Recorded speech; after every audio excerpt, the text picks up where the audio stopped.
सच्ची बात सिखाते हैं, सीधी राह चलाते हैं।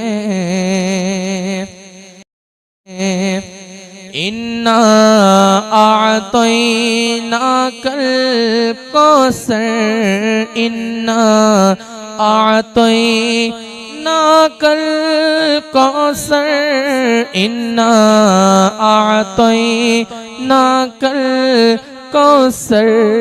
सारी कसरत पाते ये हैं, सारी कसरत पाते ये हैं।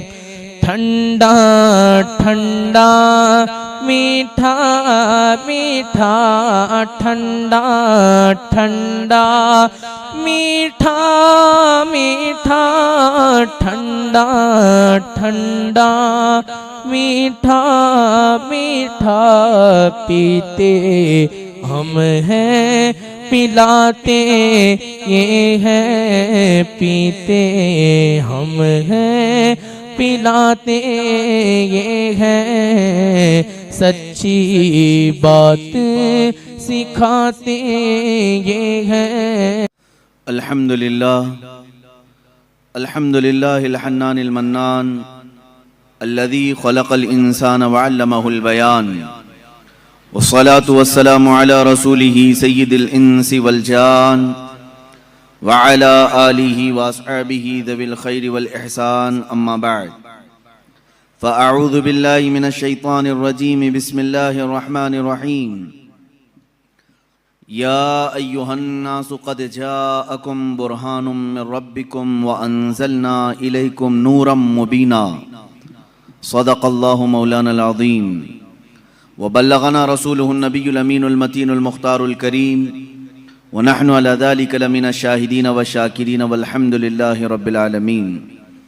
बारगाह रिसालत मुआब सल्लल्लाहु तआला अलैहि वसल्लम में दुरूद पाक का हदिया पेश करें।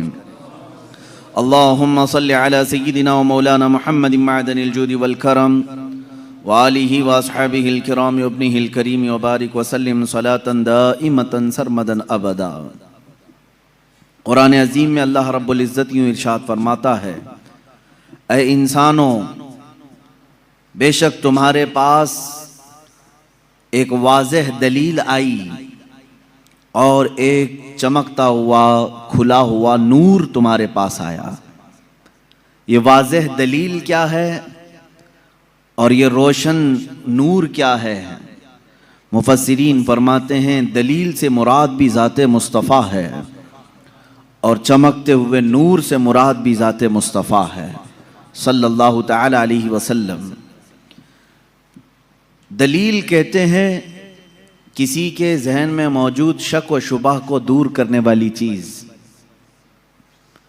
अब वो जब नबियों के साथ आती है तो उसी को मौजज़ा कहते हैं।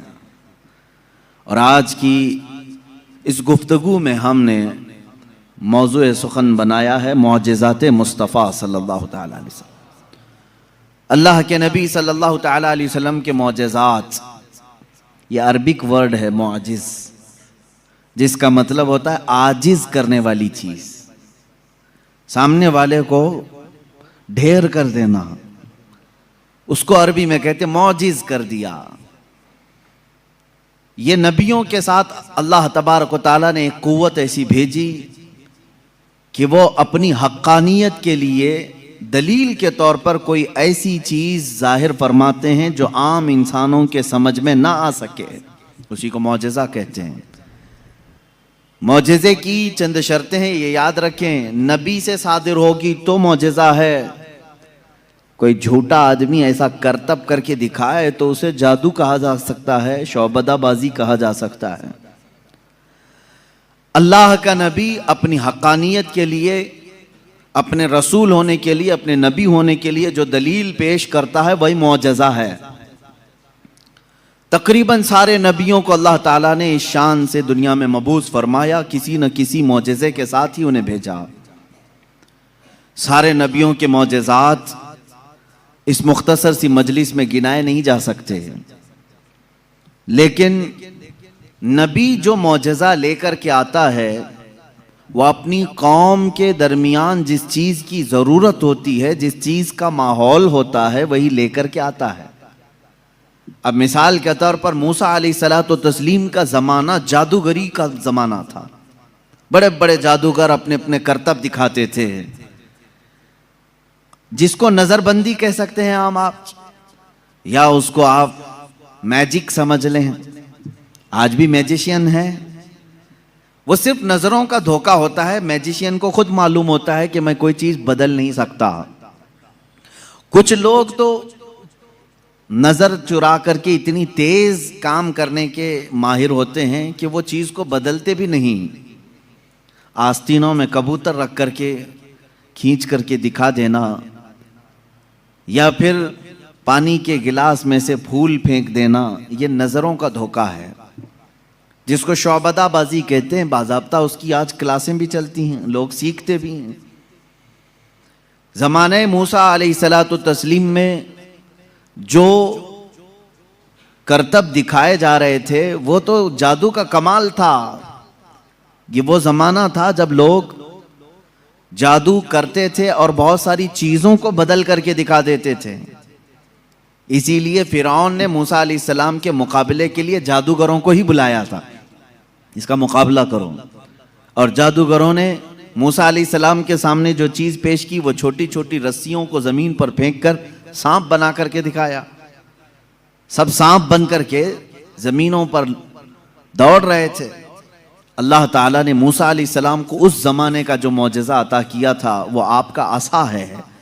जब वो ज़मीन पर डालते तो अज़दहा सांप बन जाता था, फिर अगर उसे पकड़ लेते तो फिर लकड़ी हो जाता। मूसा अलैहिस्सलातु तस्लीम ने जादूगरों के मुकाबिल में अपने आसा को ज़मीन पर फेंका, वो बड़ा सांप और अज़दहा बन करके सारे जादूगरों के सांपों को एक ही सांस में निगल गया। अब उस सांप की हैबत ऐसी थी कि वहाँ जो मौजूद थे जादूगर, उन्होंने कहा आमन्ना बिरब्बी मूसा व हारून, हम सब मूसा और हारून के रब पर ईमान ले आए। दूसरा जादू तो अब उन्हें दिखाना भी नहीं था, सीधे वो ईमान की बात कर गए। तो नबी जो है अपने मौजिज़े से सामने वालों का आजिज़ कर देता है। इसमें वाकई में आपने समझा कुछ? अगर ये आम लोगों के पास दिखाया जाता तो जाहिर सी बात है हम समझ लेते कि हाँ, आम आदमियों को इस तरह करके दिखाएंगे तो उनके जहनों पर हुकूमत तारी हो जाएगी। लेकिन मूसा अलैहिस्सलाम ने उन लोगों को आजिज़ किया था जो ऑलरेडी जादूगर थे, वो जानते थे चीज़ों को बदलना, तो वो आजिज़ कैसे हो गए? एक बार ज़िंदगी में मूसा अलैहिस्सलाम की लकड़ी को सांप बनते हुए देखकर वो अपनी पुरानी सारी चीज़ें छोड़कर ईमान लाने पर कैसे तैयार हो गए? उनको चाहिए था कि एक और दूसरा जादू ट्राई करते। मेरे अजीज़ों, मालूम यहाँ ये होता है कि जादू जो है वो नज़रों का धोखा होता है। जो जादूगर रस्सियों को सांप बनाए थे उन्हें मालूम था कि ये हकीकत में रस्सी है, उस जादूगर को वो रस्सी ही दिखती थी, अवाम को सांप नजर आता था। जादूगर को वो चीज हकीकत में वही दिखती है जो होती है, लेकिन लोगों को बदल करके दिखती है। जादूगरों को ये मालूम होता है। लेकिन मूसा अलैहिस्सलाम ने जो लकड़ी जमीन पर डाली थी वो जादूगरों की नजर में भी लकड़ी नहीं दिख रही थी, वो हकीकत में सांप बनी हुई थी। ये मौजिज़े और जादू में फर्क है। जादू जो है नजरों का धोखा हो सकता है और मौजिज़ा हकीकत को तब्दील कर देता है, हकीकत को बदल दिया जाता है। ईसा अलैहिस्सलाम को अल्लाह रब्बुल इज्जत ने जो मौजिज़ा अता फरमाया, मुर्दों को जिंदा करना। आप मिट्टी के परिंद बनाते थे, परिंदे उसमें फूंक मारते थे तो वो उड़ने लग जाते थे। मादरजाद अंधे, पैदाइशी जो अंधे या कोढ़ की बीमारी या सफ़ेद दाग वाले हों, उनके जिस्म पर आप हाथ रख देते वो शिफायाब हो जाते हैं, वो सही हो जाते थे। और ये बात इधर उधर की किताबों से नहीं, अल्लाह की किताब से है। अल्लाह रब्बुल इज़्ज़त ने कुरान पाक में खुद इरशाद फरमाया, ईसा अलैहिस्सलाम का कौल है, व उबरिउल अकमह वल अबरस व उहयिल मौता बिइज़्निल्लाह, मैं अंधों को सही कर देता हूँ, कोढ़ियों को सही कर देता हूँ और मुर्दों को जिंदा कर देता हूँ अल्लाह के हुक्म से। ईसा अलैहिस्सलाम, अगर ईसा अलैहिस्सलाम से ये सारे काम सादिर हों तो यहाँ कोई शिर्क का फतवा नहीं लगा था। कि गैरुल्लाह से ऐसे काम नहीं हो सकते, नबी भी तो गैरुल्लाह हैं। यही बात अगर हम सुल्तान बगदाद के बारे में कहें तो ये कहते हैं ये कहानियां हैं इनकी। मेरे अजीजों, क्या रसूल पाक सल्लल्लाहु अलैहि वसल्लम ने नहीं फरमाया मेरी उम्मत के औलिया बनी इसराइल के अंबिया की तरह हैं? बनी इसराइल के अंबिया जिस तरह से मौजज़ात दिखाते थे, उम्मत मुस्तफ़ा के औलिया अपनी करामात दिखाते हैं। करामत हक है। ईसा अलैहिस्सलातु तस्लीम का ये मौजज़ा था। दीगर अंबिया इकराम अलैहिमुस्सलाम को बहुत सारे मौजज़े दिए, जैसे हज़रत दाऊद अलैहिस्सलाम, उनके हाथ में लोहा आता तो नरम हो जाता था। वो लोहे को अपने हाथ से जैसी शक्ल चाहते थे बना देते थे। लोहे का लिबास बनाते, लोहे की टोपियां बनाते, लोहे की चीज़ें बनाते, लेकिन लोहे को उन्हें आग में तपाने की ज़रूरत नहीं पेश आती। तो अपने हाथ में जैसे हम आटे को बना सकते हैं, इस तरह से वो लोहे को बना सकते थे। ये अल्लाह के नबी दाऊद अलैहिस्सलाम का मौजज़ा था। हज़रत सुलेमान अलैहिस्सलाम का मौजज़ा ये कि आपको सारे परिंदों की बोलियां सिखाई गई थी, जिन्नात की और सारे तकरीबन मखलूक़ात की बोलियां आपको सिखा दी गई थी। और दूसरी चीज़ आपको मौजज़े में ये दिया गया कि सुलेमान अलैहिस्सलाम जिस तरफ चाहते हवा उस तरफ चलती।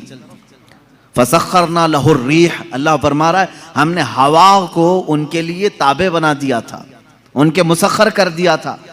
फिर इतना ही नहीं, आज से तकरीबन 4000 साल पहले सुलेमान अलैहिस्सलाम ने अपने तख्त को हवा में उड़ाया है।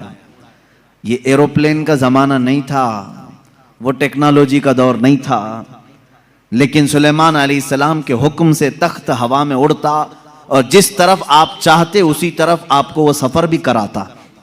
यह आपका मौजज़ा था। जिन्नात पर आपको हुकूमत दी गई थी। हज़रत दाऊद अलैहिस्सलाम, हज़रत सुलेमान अलैहिस्सलाम, हज़रत मूसा अलैहिस्सलाम, हज़रत ईसा अलैहिस्सलाम, इनके ये मुख्तसर मौजज़ात मैंने आपके सामने रखे। तकरीबन और अंबिया इकराम अलैहिमुस्सलाम को मौजज़े दिए गए। हज़रत सालेह अलैहिस्सलाम को एक मौजज़ा ऊँटनी की शक्ल में दिया गया था, इसलिए कि उस ज़माने के लोग जिस चीज़ के कायल नहीं थे उसी चीज़ को मौजज़ा बना करके भेजा गया है। यानी ईसा अलैहिस्सलाम के ज़माने में लोग ये कहते थे मरने के बाद दोबारा ज़िंदा नहीं हो सकते। ईसा अलैहिस्सलाम को वही मौजज़ा देकर भेजा अल्लाह ने, मुर्दों को ज़िंदा तुम करके दिखाओ। जब नबी करके दिखा सकते हैं तो अल्लाह दोबारा कैसे नहीं ज़िंदा करेगा। सालेह अलैहिस्सलाम के ज़माने में लोग इस बात के इनकारी थे कि बग़ैर बाप के कोई बेटा हो नहीं सकता, बग़ैर बाप के कोई बेटा पैदा नहीं हो सकता। आदम अलैहिस्सलाम कैसे आ गए दुनिया में, ऐसा कैसे हो सकता है। सालेह अलैहिस्सलाम को अल्लाह ताला ने हुक्म फरमाया तुम अपनी कौम को ले जाओ एक पहाड़ के पत्थर पर, पत्थर से कहो कि इसमें से ऊंट पैदा करके दें। हज़रत सालेह अलैहिस्सलाम ने उस पत्थर के पास खड़े होकर फरमाया तो पत्थर से एक ऊंटनी का बच्चा नमूदार हुआ। उस ऊंटनी का ना बाप है ना माँ है और अपनी बिरादरी से, अपनी नस्ल से भी नहीं, बल्कि पत्थर एक जामिद चीज से ऊंट पैदा हुआ। उस ऊंटनी का जिक्र भी कुरान पाक में है। ये मौजज़े के तौर पर दिया गया था सालेह अलैहिस्सलातु तस्लीम को। अजीज़ान गिरामी वक़ार, उन अंबिया इकराम को उनके ज़मानों की जो ज़रूरियात थी, जो तकाज़े थे, वो मौजज़े दिए गए। और सैयदुल अंबिया मुहम्मदुर रसूलुल्लाह सल्लल्लाहु तआला अलैहि वसल्लम को उन तमाम अंबिया के जो मौजज़ात थे वो तन्हा हुजूर को अता किए गए। हुस्न यूसुफ दमे ईसा यदे बैज़ादारी, आंचे खूबा हमा दारंद तू तन्हादारी। ए रसूल पाक, यूसुफ का हुस्न भी आपके पास है, ईसा का दम भी आपके पास है और मूसा का यदे बैज़ा भी आपके पास है। वो तमाम खूबियां जो रखते थे अंबिया, या रसूल अल्लाह, तन्हा आपकी ज़ात में अल्लाह ने वह जमा किया। इमाम इश्क़ व मोहब्बत ने फरमाया ज़ात हुई इंतखाब वस्फ हुए लाजवाब, ज़ात हुई इंतखाब वस्फ हुए लाजवाब, नाम हुआ मुस्तफ़ा तुम पे करोड़ों दुरूद। एक ज़ात है, हज़ारों वस्फ इसमें जमा किए अल्लाह ने, हज़ारों वस्फ जमा किए। अब मौजज़ात मैं शुरू करता हूँ, इसलिए कि हमारा वक्त बहुत तेज़ी से चलता है और वक्त की सुइयां हमें काटते हुए चली जाती हैं। अल्लाह हमारे वक्त में बरकत अता फरमाए। इस बात को मैं महसूस करता हूँ कि जब मीलाद मुस्तफ़ा हो, रसूल करीम सल्लल्लाहु ताला अलैहि वसल्लम के तज़किरे हों, आपको भी एहसास होता होगा, आपको भी एहसास होता होगा, मुझे खुद एहसास होता है। 1.5 घंटा 2 घंटा या जिस कदर भी यहाँ बैठे हैं, कब वक्त गुजर गया पता ही नहीं चला। महफिल ख़त्म होती है तो हम घड़ियाँ देखते हैं, क्या हम इतनी देर तक बैठे रहे? पहलू में दर्द भी नहीं हुआ, पीठ में कमर में कोई कसक भी नहीं आई, इसमें इतना लगाव कैसे रहा? अजीज़ा ने गिराम वक़ार, इससे बाज़ उलमा ने यह मसला अखज़ किया कि जब मोहब्बत करने वाला मुहिब अपने महबूब के तज़किरे में रहता है तो उसे वक्त का अंदाज़ा नहीं होता। इसीलिए लोगों ने कहा क़यामत का दिन अगरचे 50,000 साल का हो, अगरचे 50,000 साल का हो, लेकिन जो लिवाउल हम्द के नीचे आ गया वो मेरे मुस्तफ़ा की शान बयान कर रहा होगा। यहां तक कि क़यामत का ये 50,000 साल का जो एक दिन है, रिवायात में बताया गया है, आशिकाने मुस्तफ़ा को ऐसा लगेगा जैसे बिजली चमकी और खत्म हो गई। लोग कहते हैं क़यामत आई भी और चली भी गई। वो लंबा दिन उनके लिए भारी होगा जो गुस्ताखी रसूल में अपने पेट मरोड़ते रहते हैं, उनके लिए भारी होगा जिनके सीने रसूलुल्लाह की मोहब्बत से मुनव्वर नहीं है। अजीज़ा ने गिराम वक़ार, यही बात तो कब्र में भी है। यही बात, बाज लोगों को दफन किया जाता है, तज़किरा सुने और जी लगा करके सुने। मेरे आका की महफिल में बैठे तो सुस्ती और काहिली नहीं, बल्कि इसके आदाब हैं। आप वजू से बैठें, हमतन गोश होकर बैठें। हल्की सी भी सुस्ती आए तो अपने आप को कोसें कि नहीं, मैं मुस्तफ़ा करीम की मीलाद में बैठा हूं, मेरे आका के तज़किरे में बैठा हूं। बाज लोगों को दफन किया जाता है। कब्र की जिंदगी मालूम है कितनी सख्त होती है? कहा गया वहां का 1 मिनट 1 साल के बराबर हो सकता है। मुर्दे पर वक्त ही नहीं गुजरता, वक्त ही नहीं जाता, वो रोज इंतजार करता है, रोज इंतजार करता है। लेकिन बाज मैयतें वो हैं जिन पर वक्त बहुत तेजी से गुजर जाता है। यहां तक कि कयामत का सूर फूंका जाता है, कब्रें खोली जाती हैं, लोगों को उठाया जाता है, तो बाज मुर्दे ये कह करके उठते हैं, बारे इलाहा इतनी जल्दी कयामत आ गई, कल ही तो मेरे घर वालों ने दफन किया था, आज मैं मैदान महशर में जमा हो गया। जबकि वो 500 साल सो चुके होंगे, 1000 साल सो चुके होंगे। फर्क क्यों? बाज मुर्दों पर वक्त नहीं बीतता, बाज लोगों पर वक्त तेजी से चला जाता है। वजह यह है कि जिसकी कब्र में जलवे मुस्तफ़ा नजर आ जाए, मेरे आका सल्लल्लाहु ताला अलैहि वसल्लम उसकी कब्र में आ जाएं और वो जलवे जहां आरा को देखने में मसरूफ हो, तो कयामत का सूर फूंक दिया जाएगा। वो उन्हीं जलवों में मस्त हो चुका होगा और उसे वक्त का एहसास नहीं होगा। ऐ अल्लाह हमें उस जमात में शामिल फरमा। अब हम मौजज़ाते मुस्तफ़ा सल्लल्लाहु ताला अलैहि वसल्लम की तरफ चलते हैं। अल्लाह के नबी सल्लल्लाहु ताला अलैहि वसल्लम को मेरे मौला ने जो मौजज़े दिए थे वह अलग अलग हैं, हिस्सी मौजज़े, मानवी मौजज़े। आप सल्लल्लाहु ताला अलैहि वसल्लम का सबसे बड़ा मौजज़ा क्या है, मैं उसको आखिर में अर्ज करता हूं। लेकिन एक बात याद रखें, हुजूर की पूरी जिंदगी मौजज़ा है, सब पूरी जिंदगी मौजज़ा है। आपके जो बयानात हैं वो हदीसें, वो मौजज़ा हैं। हुजूर पाक सल्लल्लाहु ताला अलैहि वसल्लम का चलना फिरना, उठना बैठना सब मौजज़े की शक्ल में है। इसलिए कि इस तरह की चीजें आम आदमी कर नहीं सकता। जो ये दावा करे कि मैं हुजूर के बराबर हो सकता हूं, मुआज़ल्लाह रब्बिल आलमीन, उसको आज हमारा बयान जरूर सुनना होगा। मौजज़ाते मुस्तफ़ा सल्लल्लाहु ताला, एक एक चीज हुजूर सल्लल्लाहु ताला अलैहि वसल्लम की जिंदगी पूरी कायनात को आज भी चैलेंज कर रही है, आजिज करके रखी है। तू कौन सी खेती से निकलकर बराबरी का दावा करता है?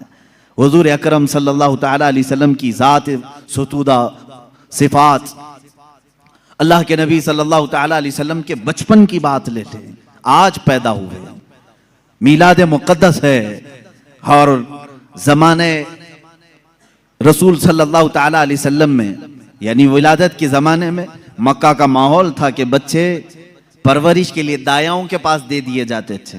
वजह यह थी कि बच्चा शहर की गहमा गहमी से दूर रहे, उसकी ज़ुबान महफूज रहे।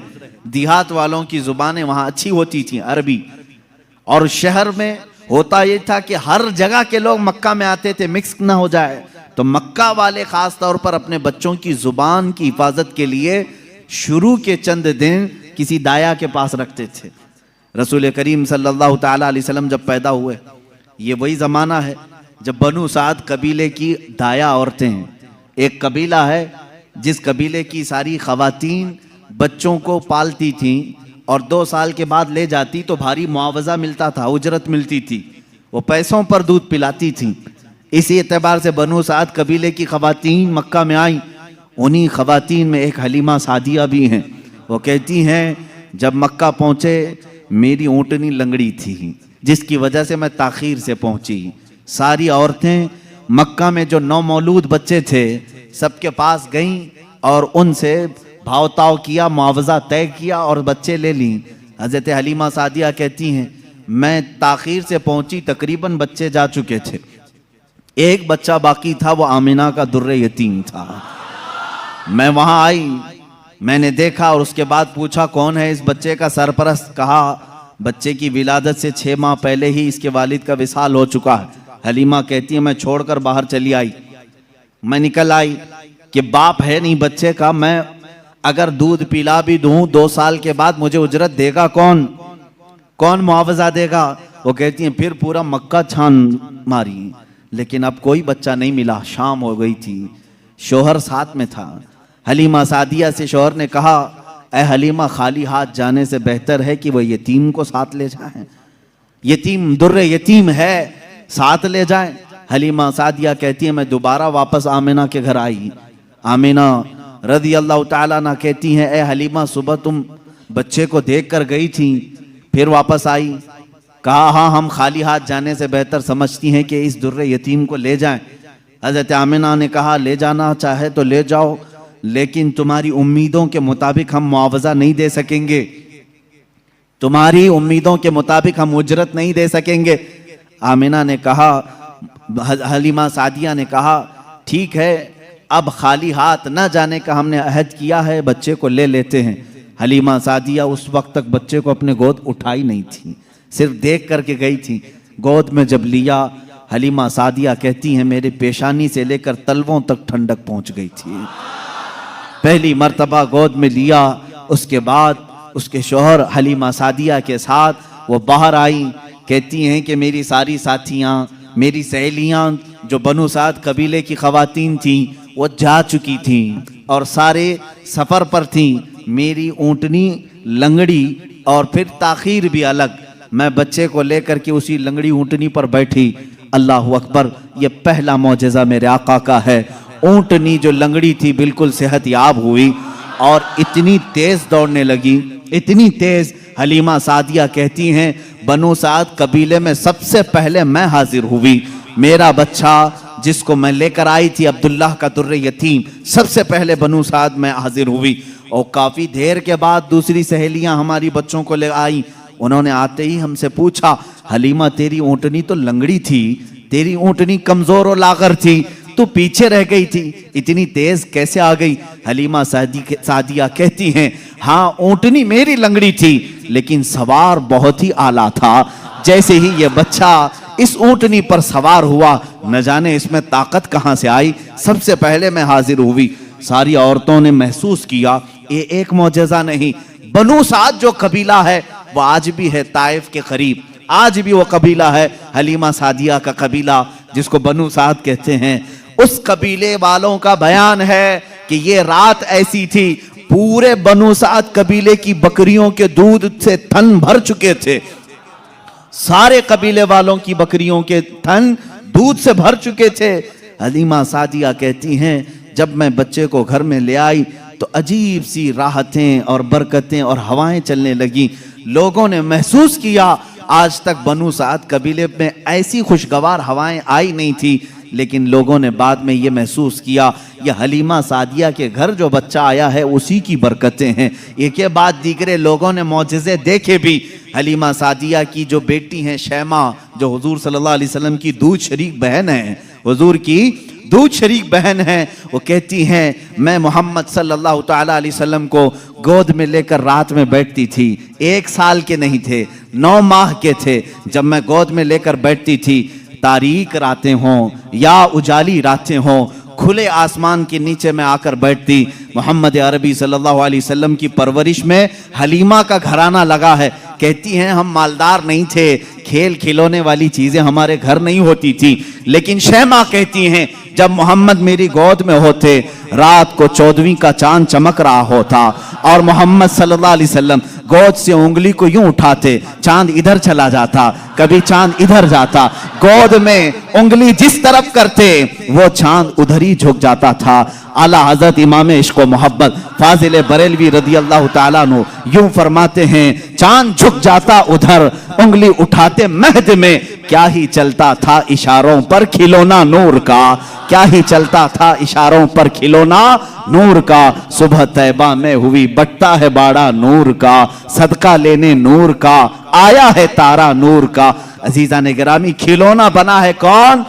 जिससे पूरी दुनिया आज तक खेल ना सकी, वो मोहम्मद अरबी सल्लल्लाहु अलैहि वसल्लम का खिलौना बना है। ये मेरे आका सल्लल्लाहु अलैहि वसल्लम के मौजज़ात, गोद के मौजज़ात हैं, गोद के मौजज़ात हैं। अब मैं यहां पर एक बात ये बताना चाहता हूं, उन लोगों के जहन को मैं साफ करना चाहता हूं जो लोग ये कहते हैं हुजूर सल्लल्लाहु ताला अलैहि वसल्लम 40 साल के बाद नबी बनाए गए, 40 साल के बाद नबी बनाए गए। बहुत सारे लोगों ने किताबों में भी लिख दिया। मेरे अजीज, बात को समझा करो, नबी बनाए गए ये जुमला तवज्जो, और हमारा अकीदा ये है 40 साल के बाद हुजूर ने अपने नबी होने का ऐलान फरमाया। नबी बनाए गए अलग चीज है, वो नबी कब बनाए गए थे ये खुद रसूल पाक से पूछो, आप कब नबी बनाए गए थे? इनकी किताबों से न पूछेंगे, हम हुजूर से पूछते हैं। मेरे आका फरमाते हैं, कुन्तु नबिय्यन व आदम बैनल माई व तीन, मैं तो उस वक्त भी नबी था जब आदम को पानी और मिट्टी में गूंधा जा रहा था। आदम अलैहिस्सलाम के खमीर को गूंधा जा रहा था, उस वक्त भी मैं नबी था। ये अल्लाह के हबीब सल्लल्लाहु अलैहि वसल्लम ने फरमाया। और ये लोग कहते हैं 40 साल के बाद नबी बनाए गए। अच्छा चलो ठीक है, इस हदीस को अगर नहीं मानते, मौजज़ा कब दिया जाता है? मौजज़ा कब दिया जाता है? जब नबी अपनी नबूवत को जाहिर कर दे, उसे लोगों को कायल करना रहता है, ईमान की तरफ बुलाना होता है, अपनी हक्कानियत की दलील पेश करनी होती है, तब नबी मौजज़ा दिखाएगा। यहां मोहम्मद अरबी सल्लल्लाहु अलैहि वसल्लम गोद में जो मौजज़े दिखा रहे हैं, हलीमा सादिया के घर जो मौजज़े दिखाए जा रहे हैं, तुम्हारे कौल के एतबार से 40 साल के बाद नबी हुए थे ना, तो मौजज़े तो 40 साल बाद दिखना चाहिए। हलीमा सादिया की गोद में जो मौजज़े दिख रहे हैं, इससे पता चलता है वो पैदाइशी नबी थे। ऐलान का हुक्म 40 साल के बाद अल्लाह ने दिया। वो नबी नबूवत लेकर के दुनिया में आए। अजीजा ने गिरामी, ये मौजज़ात की इब्तिदा हलीमा सादिया के घर से हुई, और उसके बाद एक दो नहीं कई मौजज़े। हलीमा सादिया रज़ियल्लाहु ताला अन्हा की बेटी शैमा कहती हैं, 2 साल की उम्र से पहले ही हुजूर पाक सल्लल्लाहु ताला अलैहि वसल्लम आम इंसानों की तरह बड़े नहीं हुए हैं। 9 महीने की उम्र में तो आप तीर चलाते थे, और बराबर निशाने पर, और कभी आपने हकला करके बात नहीं की, जैसे बच्चे तुतला कर हकला कर बात करते हैं। अल्लाह के हबीब सल्लल्लाहु अलैहि वसल्लम ने जब गुफ्तगू फरमाई, निहायत फसीह अरबी में गुफ्तगू फरमाई। फरमाती हैं कि एक भी ऐसा टूटा हुआ जुमला मोहम्मद से हमने सुना नहीं। यह हजरत हलीमा सादिया फरमाती। अजीजा ने गिरामी, शैमा कहती हैं, 1.5 साल की उम्र में मेरे साथ मोहम्मद सल्लल्लाहु अलैहि वसल्लम बकरियां चराने के लिए आ जाते थे, बकरियां चराने के लिए आते थे। वो कहती हैं जब बकरियां चराने के लिए मोहम्मद सल्लल्लाहु अलैहि वसल्लम जाते थे, जंगल में या सहरा में जहां पर भी मामला, वो कहती हैं मैं एक आध बकरी को लेकर जाती, लेकिन मोहम्मद सल्लल्लाहु अलैहि वसल्लम के साथ सारी बकरियां होती। फर्क ये था कि मैं धूप में चरा रही होती, लेकिन हमेशा मोहम्मद सल्लल्लाहु अलैहि वसल्लम पर बादल का एक टुकड़ा साया बना रहता था, हमेशा छांव रहती थी। कभी धूप बराए रास्त उनके रुखसारों को नहीं मारती, उनके रुखसारों पर नहीं पड़ती। यह हज़रत शैमा कहती हैं, हलीमा सादिया की बेटी कहती है, एक दिन ऐसा हुआ मोहम्मद अरबी सल्लल्लाहु ताला अलैहि वसल्लम 1.5 साल या 2 साल की उम्र के आसपास हैं। अचानक 2 लोग आए और उनको कोई पहचानता नहीं था। मोहम्मद अरबी सल्लल्लाहु ताला अलैहि वसल्लम को उन्होंने एक दरख्त के नीचे लिटाया और उनका सीना चाक कर दिया हुजूर पाक सल्लल्लाहु अलैहि वसल्लम का। वो घबराई हुई भागती हुई अपनी माँ के पास आई। 2 साल की उम्र थी जब मेरे आका सल्लल्लाहु अलैहि वसल्लम की हलीमा सादिया की बेटी या बेटा जो हुजूर के दूध शरीक थे, वो दौड़ते हुए माँ के पास आए और कहा, अजीब एक बात हमने देखी मोहम्मद सल्लल्लाहु अलैहि वसल्लम के साथ कि कोई अनहोनी दो शख्सियात आई, उन्होंने गिराया है और सीना चाक कर दिया है। अल्लाह ना करे कि मोहम्मद के साथ कुछ बुरा ना हो जाए, वो घबराए हुए थे। हजरत हलीमा कहती है मैं दौड़ती हुई उस मकाम पर पहुंची, जाकर के देखा दरख्त के साए में वो आराम कर रहे थे, कोई लोग नहीं थे, कोई शख्सियात नहीं थी। हलीमा सादिया ने देखा वाकई सीने के ऊपर कुछ निशानात नजर आ रहे थे। उठाया और पूछा कि क्या बात है। मोहम्मद अरबी सल्लल्लाहु अलैहि वसल्लम ने फरमाया अल्लाह के दो फरिश्ते आए थे, उन्होंने मेरा सीना खोला और दिल निकाला, जन्नत से लाए हुए तश्त में जो ईमान और हिकमत से भरा हुआ था, मेरे दिल को उसमें रखा और उसके बाद फिर मेरे सीने पर रखा और फिर बंद कर दिया और वो चले गए। इसलिए कि बचपन में आने वाली आम इंसानों की खसलतें इस नूरे खुदा महबूब खुदा के दिल में कभी ना आए।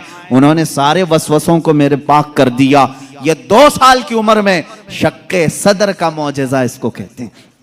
क्या कहते हैं? शक्के सदर, सीना फट जाने वाला। ये जो मौजज़ा है हुजूर पाक सल्लल्लाहु अलैहि वसल्लम की जिंदगी पाक में 4 मरतबा इस तरह से हुआ। सीना शक हुआ, फरिश्तों ने आपका दिल मुबारक निकाला, जन्नती पानी से और जन्नत की नूर और हिकमत से भर दिया। मेरे अजीजों, फिर मैं सवाल करता हूं, तुम तो कहते हो 40 साल बाद नबी हुए, फिर ये मौजज़ा 2 साल की उम्र में कैसे पेश आया? मौजज़ा नबूवत के बाद मिलना चाहिए। नबी होने वाला अपनी नबूवत की दलील के लिए लोगों के सामने मौजज़ा पेश करता है। ये तो मैंने बचपन के वो हालात बताए। मेरे आका सल्लल्लाहु ताला अलैहि वसल्लम के इन हालात को देखकर हलीमा सादिया घबरा गईं और फिर वापस वो मक्का लेकर के आईं। अल्लाह के हबीब सल्लल्लाहु ताला अलैहि वसल्लम हज़रत आमिना के घर रहे। यहाँ के जो आपकी जिंदगी पाक के अय्याम हैं वो फिर अगले किसी मौजू पर मैं अर्ज करूंगा। आज मौजज़ात मुस्तफ़ा हमारा मौजू सुखन है। अल्लाह के नबी सल्लल्लाहु ताला अलैहि वसल्लम के कमालात और मौजज़ात बयान से बाहर हैं, बयान से बाहर हैं। किस चीज में आपने मौजज़ा नहीं दिखाया? दरख्तों में हो, पत्थरों में हो, जानवरों में हो, परिंदों में हो, मुर्दों में हो, आसमान के तारों, चांद, सूरज में हो, किस चीज में मौजज़े मेरे आका के नहीं है? हर चीज में। और रिज्क में वसाअत और बरकत के इतने मौजज़े हैं कि पूरी किताब उस पर लिखी गई। रिज्क में बरकत और वसाअत, अल्लाह के नबी सल्लल्लाहु ताला अलैहि वसल्लम ने जिस चीज को तनाउल फरमाया और किसी को दे दिया वो खत्म ही नहीं होती। यह मौजज़ा एक बार नहीं कई बार पेश आया, कई बार पेश आया। हजरत उमर फारूक रज़ियल्लाहु ताला अन्हु फरमाते हैं एक बार 440 लोग आए, 440 लोग हुजूर सल्लल्लाहु ताला अलैहि वसल्लम के पास आकर के उन्होंने कहा हमारी मेहमान नवाजी करें। रसूल करीम सल्लल्लाहु ताला अलैहि वसल्लम ने फरमाया उमर इनको खिलाओ। हजरत उमर ने कहा आका मेरे पास एक ही आदमी का खाना है, एक आदमी, ये 440 हैं। रसूल करीम सल्लल्लाहु ताला अलैहि वसल्लम ने एक खजूर उन्हें दी और फरमाया जाओ जितना खाना है उसी में से खिलाओ। हजरत उमर कहते हैं मैं ले गया, 440 लोग खाते रहे, मेरा खाना खत्म ही नहीं हुआ। वो खाकर चले भी गए, मेरा घर पूरा खा लिया, फिर भी खाना बाकी रहा। ये रिस्क में बरकत और वसाअत के एक नहीं बेशुमार मौजज़े हैं मेरे आका के। सुलह हुदैबिया के मौके पर मक्का मुकर्रमा जा रहे थे उम्रा की नीयत से। हुजूर अकरम सल्लल्लाहु ताला अलैहि वसल्लम मक्का वालों ने बीच रास्ते में रोक लिया था और उसके बाद एक वक्त ऐसा आया कि लोगों के पास पानी खत्म हो गया, पानी नहीं था और एक कुआं करीब में था वो भी सूख चुका था। वो कुआं आज भी मक्का में मौजूद है, हमने उसकी जियारत की है। आप इन सऊदियों ने 4 साल पहले शायद एक कंपनी को ठेके में दे दिया और उस कंपनी के अंडर अब वो कुआं है, अभी उसे ख़त्म नहीं किया गया। तकरीबन 14 सदियों पुराना कुआं आज भी मौजूद है। वो सूखा हुआ, बिल्कुल सूख चुका था। हुजूर पाक सल्लल्लाहु ताला अलैहि वसल्लम ने कुल्ली फरमाई और कहा उस कुएं में डाल दो। सहाबा कहते हैं हमने उस कुएं में पानी डाल दिया, थोड़ा सा कुल्ली का पानी था, कुआं लबालब भर गया। पानी से इतना भरा कि जितने लोग थे सबों ने उस कुएं से पानी पिया भी, वजू भी किया, जिसे गुस्ल की हाजत थी गुस्ल किया, अपने जानवरों को भी पिलाया। एक सहाबी से पूछा गया आप लोग कितने थे उस वक्त? वो कहते हम 1400 लोग थे, लेकिन मेरा यकीन है कि अगर 1 लाख होते तो भी पानी कम ना पड़ता। और उसके बाद वो कुआं कभी सूखा नहीं, आज भी पानी उसमें मौजूद है। और एक कुआं बीरे शिफा जिसको कहते हैं, उसके मुतालिक मैंने ये सुना है कि वो निहायत ही खारी पानी, कड़वा पानी जानवर भी नहीं पीते थे। अल्लाह के नबी सल्लल्लाहु ताला अलैहि वसल्लम बदर से वापसी के मौके पर उसमें अपना लुआब पाक डाला, वो पानी आज भी मीठा है, आज भी मीठा है। इन सऊदियों ने उसमें सीमेंट भर दिया, डामर डाल दिया, तारकोल डाला, केमिकल डाला, उनके एतबार से ये शिरक है। ये सब सुन्नी लोग आते हैं, तबर्रुक समझ करके इस पानी को निकालते हैं, इसकी कोई असल नहीं, इसकी कोई सनद नहीं, इसका कोई सबूत नहीं। और इस गुस्से में उन्होंने कुएं में हर चीज डाली, लेकिन पानी भी बड़ा जिद्दी है, हर चीज को निकल करके फिर बाहर आता है, सारी चीजें खत्म होती हैं। अभी अभी 6 महीने पहले के सफर में भी पानी पी करके आए, उन्होंने वहां पहरेदार लगाए। आज भी पता नहीं बुग़्ज़ किस बात का है, बुग़्ज़ किस चीज का है। तुम्हें सिनेमा थिएटरों से तकलीफ नहीं हुई, बीरे शिफा से इतनी तकलीफ? तुम्हें बीच खोलने में शर्म हया नहीं आई? मुस्तफ़ा करीम सल्लल्लाहु ताला अलैहि वसल्लम के उशाक और मोहब्बत करने वाले अगर तारीख की किसी चीज को दिल और जान से यकीन के साथ अमल करते हैं और उन्हें शिफा भी मिलती है, तो इनके पेट में दर्द क्यों होता है? हैरत की बात है। अजीज़ा ने गिरामी वकार, एक बात, एक फार्मूला तो मुझे समझ में आता है, हर आदमी अपने बड़ों की रविश पर चलता है, हर आदमी अपने आकाओं को जरूर खुश करता है। अल्हम्दुलिल्लाह हम उन तबर्रुकात पर मर मिटते हैं, जान देते हैं, इसलिए कि हमारे आकाओं का तबर्रुक है। और ये हर उस चीज को मिटाने की कोशिश करते हैं, इसलिए कि ये भी अपने आकाओं की नस्ल में से हैं। यहूदी हमेशा चाहते थे कि नाम मुस्तफ़ा मिटा दिया जाए, हमेशा चाहते थे। तौरात में खुरच खुरच करके नाम निकाले इन्होंने, लेकिन आला हज़रत फाजिल बरेलवी रज़ियल्लाहु ताला अन्हु ने ये फरमाया, तू घटाए से किसी के न घटा है न घटे, जब बढ़ाए तुझे अल्लाह ताला तेरा, मिट गए मिटते हैं मिट जाएंगे आदा तेरे, न मिटा है न मिटेगा कभी चर्चा तेरा। हुजूर पाक सल्लल्लाहु ताला अलैहि वसल्लम की कोई चीज तुम तारीख से नहीं मिटा सकोगे। बहरहाल रिज्क में बरकत और वसाअत के बेशुमार मौजज़ात हैं। एक बार तो कमाल की बात है, मकाम ज़ोरा पर हुजूर पाक सल्लल्लाहु ताला अलैहि वसल्लम तशरीफ फरमाए। यहाँ सहाबा कहते हैं हमारे पास पानी फिर खत्म हो गया, पानी कुछ भी नहीं था, ना कुआं करीब में था, कुआं था तो कुल्ली फरमाई, कुएं का पानी बाहर आया। हजरत मूसा अलैहिस्सलाम का मौजज़ा याद होगा आपको, आपने लकड़ी से पत्थर पर मारा, एक मर्तबा 12 चश्मे बाहर निकले। कुरान पाक में है, कुरान ने फरमाया फनफजरत मिन हुस्नता अशरत आइना, 12 चश्मे पानी के निकले थे। और इसलिए कि उनकी उम्मत में 12 कबीले थे, 12 कबीलों के लिए 12 चश्मे निकल गए। किस चीज से मूसा अलैहिस्सलाम ने मारा? अपने असा से। किस पे मारा? पत्थर पे। पत्थर से 12 चश्मे निकले। मुस्तफ़ा करीम सल्लल्लाहु ताला अलैहि वसल्लम सफर में, सहाबा तशरीफ लाए, शिकायत की पानी की। अल्लाह अल्लाह, मैं यहाँ पर अकीदे पर कुर्बान जाऊं सहाबा के, उनसे क्यों नहीं कहते पानी बरसाना पानी देना अल्लाह का काम है। वो सहाबा हुजूर के पास बार बार क्यों आ जाते थे? खाना नहीं है तो हुजूर के पास, पानी नहीं है तो हुजूर के पास, बीमारी है तो हुजूर के पास। इसलिए कि उन्हीं सहाबा का अकीदा बरेली के इमाम ने लिया है, जिनका कहना था शाफियो नाफी हो तुम, वाफियो काफी हो तुम, दर्द को कर दो दवा, तुम पे करोड़ों दुरूद, आंख अता कीजिए उसमें जिया दीजिए, जलवा करीब आ गया तुम पे करोड़ों दुरूद। वो मांगने के लिए आते थे मेरे आका सल्लल्लाहु अलैहि वसल्लम की बारगाह में, और जिन्होंने कहा रसूलुल्लाह से मांगना हराम है, माअज़ल्लाह रब्बिल आलमीन, उनको अल्लाह ताला ने ऐसों का मोहताज बनाया, दर दर की ठोकरें खाते हुए आज भी जलील खार है। इसीलिए मेरे इमाम ने कहा है, जो तेरे दर से यार फिरते हैं, दर बदर यूं ही खार फिरते हैं, दर बदर यूं ही खार फिरते हैं। हमें फख्र है इस बात पर, हम मोहताज हैं तो मदीने के ताजदार के रसूल करीम सल्लल्लाहु ताला अलैहि वसल्लम से मांगेंगे। इसलिए मांगते हैं कि रब है मोती ये है कासिम, रिस्क उसका है खिलाते ये हैं, रिस्क उसका है खिलाते ये हैं। हम खालिक समझकर, हम रसूलुल्लाह को राज़िक समझकर नहीं जा रहे हैं, बल्कि वो रज़्ज़ाक़ हकीकी के नायब हैं। इसीलिए आला हज़रत फाजिल बरेलवी ने फरमाया है कि रब है मोती ये है कासिम, रिस्क उसका है खिलाते ये हैं। बखुदा खुदा का यही है दर, नहीं और कोई मफर मखर, जो वहां से हो यहीं आके हो, जो यहां नहीं तो वहां नहीं। यह आला हज़रत ने फरमाया। बहरहाल रसूल करीम सल्लल्लाहु तआला अलैहि वसल्लम के पास अब सहाबा आए पानी की शिकायत लेकर के। पानी यहां पर भी नहीं है। हुजूर पाक सल्लल्लाहु अलैहि वसल्लम ने फरमाया कुआं भी करीब नहीं, तालाब भी करीब नहीं, पत्थर भी करीब नहीं। एक सहाबी से कहा कि बर्तन कुछ है तुम्हारे पास? कहा एक बर्तन में इतना पानी है कि या तो पी सकता हूं या तो वजू कर सकता हूं।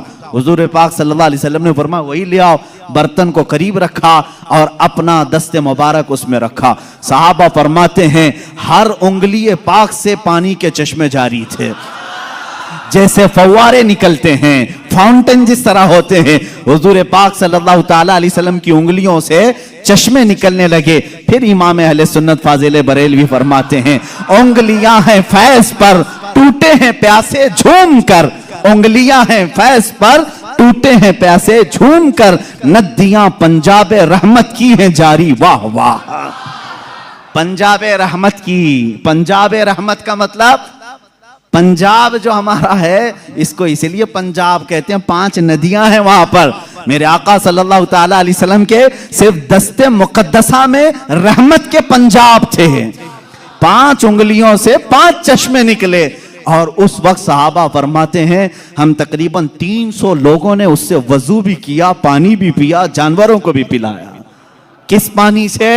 उंगलियों से निकले हुए पानी। अब मैं पूछता हूं मेरे अजीजों, ये है मौजेजा जिसको खर्क़े आदत कहते हैं, जो अकल में ना आए, अकल में ना आए। हाँ एक बात तो समझ में आती, मूसा अलैहिस्सलाम ने लकड़ी मारी थी पत्थर पर और पत्थर से 12 चश्मे निकले। मौजेजा वो भी था, लेकिन हमने दुनिया में बहुत सारे फाल्स देखे हैं जो पत्थरों से ही निकलते हैं। नहीं देखे आपने? पहाड़ों से पानी का निकलना आम सी बात है, लेकिन नूरे मुस्तफा मोहम्मद अरबी सल्लल्लाहु अलैहि वसल्लम का मौजज़ा तो ये है दुनिया ने आज तक ना सुना होगा ना देखा होगा। पत्थरों से निकलने वाला पानी तो देखा है, उंगलियों से निकलने वाला पानी सिर्फ ताजदार मदीना के यहाँ है। ये मेरे आका सल्लल्लाहु अलैहि वसल्लम का मौजज़ा, कमाल का मौजज़ा था। ये खाने पीने के मामलात में 1-2 नहीं, बहुत से मौजज़ात हैं। फिर आगे बढ़ो। जंगे खंदक के मौके पर खंदक खोदी जा रही थी। वाकया ऐसा था, मेरे इन 12 रोज़ा उन्वानात में एक उन्वान है इंशाअल्लाह, हुजूर सल्लल्लाहु तआला अलैहि वसल्लम के सारे गज़वात, हुजूर की जंगी हिकमतें क्या थीं, इंशाअल्लाह उल अज़ीज़ उसमें अर्ज़ करूँगा। खंदक एक जंग हुई है, उसका नाम ही ग़ज़वा खंदक इसलिए कि मदीने के अतराफ में एक बहुत बड़ी खंदक खोदी गई थी, एक खाई खोदी गई थी। वजह यह थी कि दुश्मन पूरी की पूरी फौज लेकर मदीने में दाखिल ना हो, इसलिए कि जब दुश्मन फौज लेकर अपने शहर में आएंगे, शहर में तहस नहस करेंगे, बर्बादी करेंगे। बाहर ही निपट लिया जाए तो घर तो महफूज रहेंगे। जंग होगी, कुछ तो नुकसान होगा कि नहीं होगा। जैसे देखने इराक तबाह हो गया, शाम तबाह हो गया। यही जंग अगर अमेरिका में होती तो क्या वो बचा होता? जहां जंग होती वहां के घर उजड़ जाते। मदीना तैयबा से बाहर जंग के लिए खंदक खोदी गई। अब ये खंदक खोदने में काफी दिन लग गए। सहाबा उस जमाने में भूखे प्यासे फाका कशी में खंदक खोदते रहे। ऐसे नहीं कि सिर्फ सहाबा ने खोदा, अल्लाह के नबी सल्लल्लाहु तआला अलैहि वसल्लम ने खुद भी अपने हाथ से खंदक खोदी है। एक बार सहाबा फरमाते हैं बड़ा पत्थर आ गया, किसी से नहीं टूटता था, हिलता भी नहीं था। उस वक्त रसूल करीम सल्लल्लाहु अलैहि वसल्लम को उन्होंने खबर दी। अल्लाह के हबीब सल्लल्लाहु तआला अलैहि वसल्लम तशरीफ लाए। मेरे अजीजों, मेरे आका का एक मौजज़ा ये भी था, जितने सहाबा थे उनके पास जितनी ताकत थी, सबसे ज्यादा ताकत मेरे मुस्तफ़ा के पास भी थी। हुजूर पाक सल्लल्लाहु तआला अलैहि वसल्लम ने अपने जमाने के नामवर पहलवान अबू दुजाना या कुछ और नाम है मैं भूल रहा हूं, हुजूर सल्लल्लाहु तआला अलैहि वसल्लम ने उसके साथ कुश्ती लड़ी जिसको पूरे अरब ने कभी नहीं पछाड़ा था। 3 मरतबा हुजूर पाक ने उसको पीठ लगा दिया था। हुजूर अकरम सल्लल्लाहु तआला अलैहि वसल्लम अपने हाथ में कुदाल लेकर के उस पत्थर को निकालने आए। एक उस पर मारी जरब, चिंगारी उछली और रोशनी आई। अल्लाह के हबीब सल्लल्लाहु अलैहि वसल्लम ने फरमाया अल्हम्दुलिल्लाह। दूसरी मारी, फिर कहा अल्हम्दुलिल्लाह। तीसरी मर्तबा वो पत्थर टूटकर टुकड़े हो गया, निकल गया। सहाबा ने पूछा कि हुजूर, हर आपने पत्थर पर जब भी कुदाल मारी चिंगारी निकली, आपने जुबान से कुछ कहा? कहा जब पहली मर्तबा मैंने कुदाल मारी मैंने देखा ईरान फतह हो चुका है।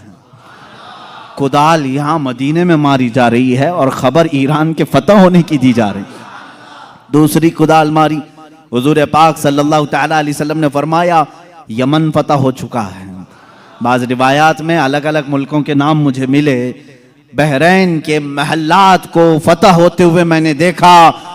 हुजूर अकरम सल्लल्लाहु तआला अलैहि वसल्लम ने 3 ज़रबों में उस पत्थर को ख़त्म कर दिया और उसी वक्त ईरान के, मुल्क रोम के और बहरैन के फतह होने की बशारतें दी। यहाँ तक एक हदीस में है कुस्तुनतुनिया, इस्तांबुल के फतह होने की खबर दी, जो हुजूर पाक सल्लल्लाहु तआला अलैहि वसल्लम के विसाल के 800 साल के बाद फतह हुआ और अल्हम्दुलिल्लाह इस्लाम के ज़ेरे नगी आया। जहां जहां की खबरें हुजूर ने दी थी सब मुल्क फतह हुए। आज भी वो दायरा इस्लाम में है, आज भी मुसलमानों के ज़ेरे नगी हैं। अब यहाँ पर जो मौजज़ा हुआ, एक तो पत्थर का टूटना और गैबी खबरें देना, दूसरी बात हज़रत जाबिर रज़ियल्लाहु ताला अन्हु एक अजीज सहाबी थे। वो आते हैं अपनी बीवी से कहते हैं मैं देख रहा हूँ अल्लाह के नबी सल्लल्लाहु अलैहि वसल्लम पेट पर पत्थर बांधे हुए। क्यों बांधा जाता था उस वक्त? इसलिए कि पेट अगर ढीला रहे, भूख की शिद्दत से बार बार ख्वाहिश खाने की होती रहे, उसको टाइट कर लिया जाए तो बार बार भूख न लगे। ये उस वक्त मामूल रहा होगा। अल्लाह के नबी सल्लल्लाहु अलैहि वसल्लम ने भी अपने पेट पर पत्थर बांधे। हज़रत जाबिर कहते मुझसे देखा नहीं जा रहा है, इस हालत में मेरे आका काम भी कर रहे हैं। जाबिर रज़ियल्लाहु ताला अन्हु का घर वहाँ से करीब था, खंदक के। उनकी बीवी से उन्होंने कहा कुछ खाने को हो तो बना दो। उन्होंने कहा घर में थोड़ा सा आटा है, जौ का आटा है, उसकी चंद रोटियां बनेंगी, 4 या 5 रोटियां बनेंगी, और एक बकरी का बच्चा है 6 महीने का होगा, बस इतना है। कितने लोग खा सकते हैं आप ही देखें। कहा इतना ही ज़बह कर, मैं रसूल पाक सल्लल्लाहु अलैहि वसल्लम को, हज़रत अबू बकर को, हज़रत उमर को, और मैं रहूँगा, मेरे घर वाले रहेंगे, खिला देंगे। वो आए, कान में आकर के हुजूर से कहा या रसूल अल्लाह सल्लल्लाहु ताला अलैहि वसल्लम, घर में एक छोटा सा बकरी का बच्चा है, हमने ज़बह किया है, थोड़ा सा आटा है, आप अबू बकर उमर घर पर तशरीफ़ लाएं। अल्लाह के नबी सल्लल्लाहु अलैहि वसल्लम ने दावत कबूल कर ली। कहा जाबिर जाओ तुम खाना बनाओ, लेकिन जब तक मैं ना आऊं हांडी चूल्हे से ना उतारो और रोटियों के टुकड़े ना करो। हुजूर पाक सल्लल्लाहु अलैहि वसल्लम की ये बात सुन करके वो जाने लगे थे। अभी हुजूर ने पलट कर जितने सहाबा थे कहा ए मेरे सहाबा, जाबिर के घर में सबकी दावत है, चलो। जाबिर के घर में दावत, 1500 सहाबा थे, 1500 सहाबा। हजरत जाबिर घबरा गए, दौड़ते हुए आए, अपनी बीवी से कहा ए खातून बड़ा गजब हो गया, मैंने 3 को दावत दी थी, हुजूर ने 1500 को बुलाया है। उनकी शरीक हयात एक सहाबिया थी, तवक्कुल के आला दर्जे पर थी। पूछती हैं ए जाबिर आपने बुलाया है या रसूलुल्लाह ने बुलाया है? हजरत जाबिर कहते मैंने किसी को नहीं बुलाया, रसूलुल्लाह ने बुलाया है। कहते फिर फिक्र छोड़ो, जिन्होंने बुलाया वही खिलाएंगे, जिन्होंने बुलाया वही खिलाएंगे। हमको इस बात की क्या फिक्र है, हमें तो खाना बनाना है, वो आएंगे, जिसको उन्होंने दावत दी वो खिलाएंगे। हमने 3 को दावत दी, हम 3 को खिलाएंगे, रसूल ने जितनों को दावत दी वो उनको खिलाएंगे। ये खातून का अकीदा देखें, सहाबिया हैं। हजरत जाबिर रज़ियल्लाहु ताला अन्हु फरमाते हैं घर मेरे आका तशरीफ लाए, घर में बैठने की जगह भी 10 लोगों की थी, 10 लोग बैठ सकते थे। अल्लाह के हबीब सल्लल्लाहु ताला अलैहि वसल्लम तशरीफ लाए और उस हांडी को जो चूल्हे पर रखी हुई थी कहा इसको उतारना नहीं, उसमें अपना लुआब पाक डाला और उसके बाद फरमाया निकाल कर देते जाओ। हजरत जाबिर कहते हैं 10-10 लोगों का खाना निकालता था, रोटियां दस्तरखान पर बिछाई जाती थी। शाम हो गई, 1500 सहाबा खा लिए, अभी मेरी हांडी में आधा खाना बाकी ही रहा। ये मौजिज़ा है मेरे आका सल्लल्लाहु अलैहि वसल्लम का। रिस्क में वुसअत और बरकत सिर्फ लुआबे पाक से जो बराबरी का दावा करते हैं वो भी अपने घर की हांडियों में थूक के दिखाएं, तुम्हारे घर वाले ना खाएं। मुस्तफा करीम सल्लल्लाहु अलैहि वसल्लम जिस पे लुआब लगा दें, 1500 जलीलुल कद्र सहाबा खाएंगे भी और हांडी में बचा भी रह जाएगा। अजीजा ने गिरामी, बराबरी का दावा ना करो वरना थूकोगे तो मर जाओगे, तुम्हारे घर में कभी जहर ना हो जाए तुम्हारे थूक में, थूकोगे तो बच्चे मर भी जाएंगे। बहरहाल ये मौजिज़ा एक ही नहीं पेश आया, 3-3 मौजिज़े यहाँ पर आए, 3-3 मौजिज़े हज़रत जाबिर के घर में तन्हा। हुजूर पाक सल्लल्लाहु ताला अलैहि वसल्लम दावत के लिए आए भी, उसके बाद दूसरी बात ये भी हुई, उनके घर में एक हादसा हो गया था। उनके घर में हादसा ये हुआ, बकरी को ज़बह किया था बाप ने, हजरत जाबिर ने, उनके 2 बच्चे थे। दोनों बच्चों ने देखा और बड़े बच्चे ने छोटे बच्चे को बुलाया, आ मैं तुझे दिखाता हूं अब्बा बकरी को ज़बह कैसे कर रहे थे। छुरी लिया और छोटे बेटे को ज़बह कर दिया, गला काट दिया। और जैसे ही खून निकलने लगा, मां ने देखा, घबराई, बच्चे को पकड़ने के लिए कि चाकू उसके हाथ में थी। वो दौड़ता हुआ छत पर चढ़ा और पांव फिसला, छत से गिरा। नीचे गिरते ही सर पर चोट आई, वहीं फौत हो गए। एक साथ 2 बच्चों का इंतकाल किस वक्त? जिस वक्त हुजूर की दावत घर में हो रही। हजरत जाबिर को मालूम नहीं था, वो खाना बनाने का हुक्म देकर चले गए थे, यहां दोनों बच्चे फौत हो चुके थे। लेकिन उस वफाशियार खातून के जज्बे को हजारों सलाह। दोनों बच्चों की लाशों को उठाई, घर के एक कोने में लेकर आई और उन पर चादर डाल दिया। कहा आज मैं न रोऊंगी न चीखूंगी, इसलिए कि मेरे घर रसूल खुदा तशरीफ ला रहे हैं। मैं अपने गम को उस दावत पर भारी होने नहीं दूंगी। मेरे अजीज, किसी माँ का कलेजा अगर बर्दाश्त कर सकता है अपने बेटे की मौत का गम, तो मुझे बताओ दुनिया की कोई ऐसी औरत। ये वो औरतें थी जिनके मुतालिक कुरान ने कहा रदी अल्लाहु अन्हुम व रदू अन, अल्लाह इनसे राजी हो गया और ये अल्लाह से राजी हैं। ये खातून चादर ओढ़ा करके दोनों बच्चों की लाश पर रखी हुई हैं। मेरे आका सल्लल्लाहु अलैहि वसल्लम जिस वक्त घर में आए, खाने के लिए दस्तरखान पर जब बैठे, आपने लुक़मे उठाए। उसके बाद हजरत जाबिर से कहा, जाबिर तुम्हारे बच्चे नहीं दिखते, कहाँ हैं? वो बीमार थे। बीवी से आकर के कहा, खातून कहाँ हैं बच्चे? खातून ने कहा वो सो रहे हैं, वो सो रहे हैं, आप जाएं। हुजूर पाक सल्लल्लाहु अलैहि वसल्लम के साथ बैठे हैं।